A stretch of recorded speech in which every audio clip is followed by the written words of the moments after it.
Let's just dive right into this explainer. Today, we're not just flipping through some dusty page of ancient history. We're literally looking at the foundational moments of Western thought. We're talking about the trial and execution of Socrates, the barefoot stonemason's son who essentially talked his way into a death sentence.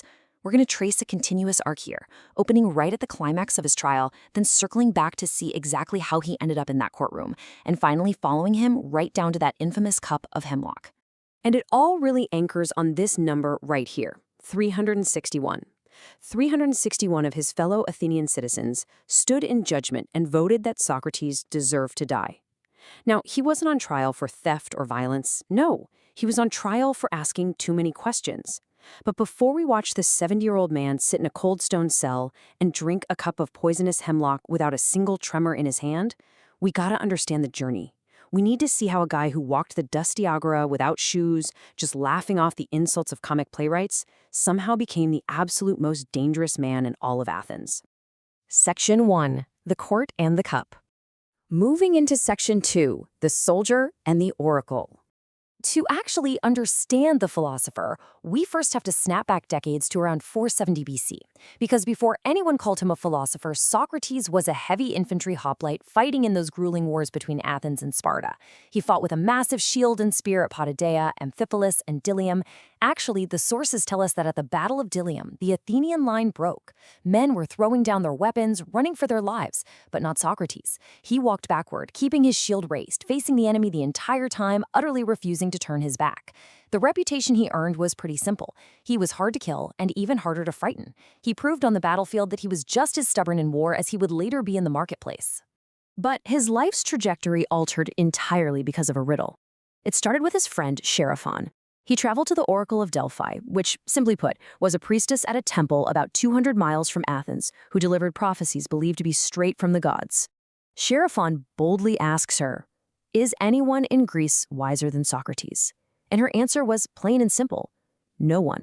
Now, when Socrates heard this, he didn't celebrate. He actually panicked. He knew he didn't have any real wisdom. So he stubbornly set out to prove the god wrong.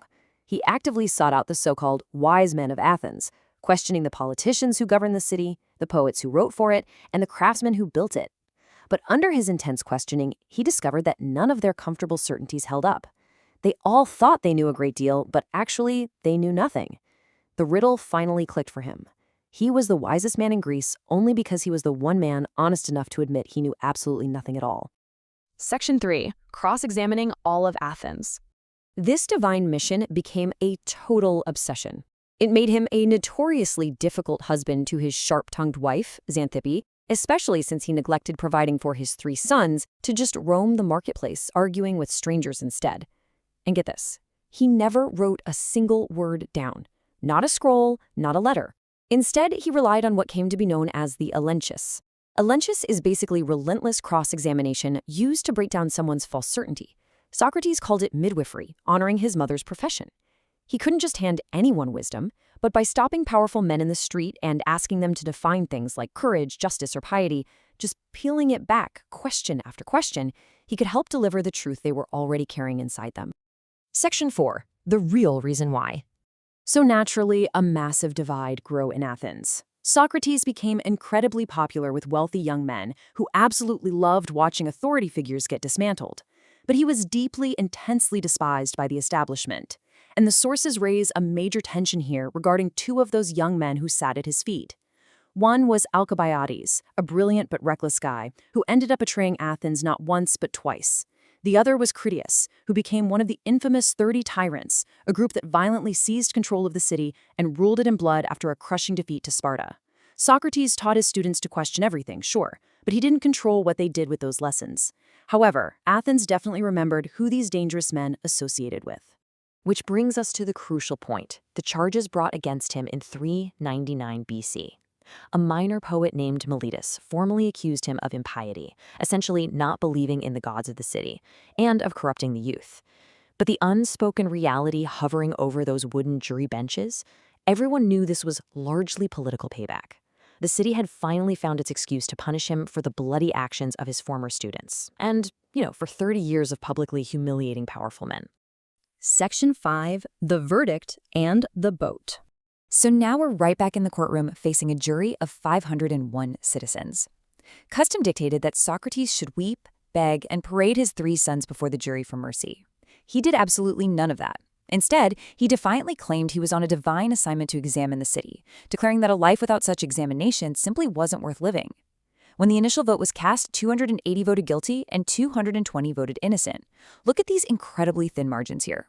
I mean, a mere 30 switched votes out of 501 would have set him completely free right then and there.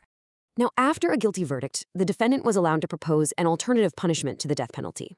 But instead of proposing exile or a massive fine right away, Socrates half-joked that for his services to the city, Athens should actually reward him with free meals for life, like treating him like a victorious Olympic champion. As you can imagine, the jury did not find that funny in the slightest. That defiance and that joke totally pushed the jury over the edge. On the final vote regarding his punishment, 361 men chose death, while only about 140 voted for the fine he belatedly tried to propose. Even citizens who had initially voted him innocent were so infuriated by his attitude that they switched sides to hand down a death sentence. But here's the crazy part. Even after the sentence, he had a way out. As he sat in his cell with the Acropolis looming in the background, his wealthy friend Crito arranged for a boat. The guards were bribed. Crito pleaded with him, practically in tears, to escape, but Socrates flatly refused. He argued he had lived his entire life under the laws and protection of Athens, and to break those laws now just because they ruled against him, that would make a mockery of his lifelong arguments about justice. He effectively said, "I would rather die consistent than live as a hypocrite." Section 6, the hemlock and legacy. As the sun hung low over the prison wall, his friends gathered in his cell. True to form, he didn't spend the time lamenting. He spent it debating the nature of the soul and whether anything survives the body, right up until the jailer finally brought the cup. He took the cup of hemlock and drank it without a single tremor. He walked around the cell until his legs grew heavy, then lay down as the cold crept upward from his feet toward his heart. And while his friend Apollodorus broke down sobbing loudly, Socrates himself did not weep. He gently teased his friends, facing the end with total calm, claiming that a true philosopher spends his whole life practicing for death. He died in 399 BC, leaving behind no writings of his own, but his legacy survived because of a young student named Plato. Plato wasn't in the room the day Socrates died, but he spent his life putting his teacher's relentless questions into written dialogues. Through Plato, and decades later through Plato's own student Aristotle, the questions asked by a barefoot stonemason in a dusty marketplace became the very bedrock of Western philosophy. You see, Socrates never claimed to have the answers. He only insisted on the absolute vital importance of the questions. 361 men killed him for those questions. Yet 24 centuries later, his words are still challenging us. So, looking at his unyielding pursuit of truth, I'm going to leave you to answer this one for yourself. What is the question you've been avoiding?